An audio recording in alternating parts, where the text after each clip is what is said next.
guys, Dan here. This week I just did a quick drawing of Sasuke from Naruto Shippuden. I just got these new Copic Sketch skin tone markers and I wanted to try them out on a close-up of a character.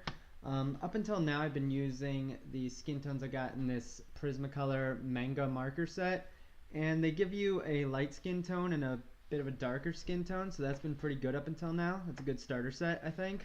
But I got these because I wanted to try to get some darker shadows, and I really like how these turned out. So if you're looking for a next set of skin tones to buy, I recommend these.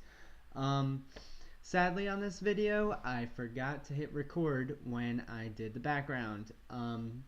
But basically what I did was I chose 5 markers ranging from red, orange to yellow, and I blended those from the bottom to the top, and I just tried to make it as smooth as possible, and I really like how that turned out.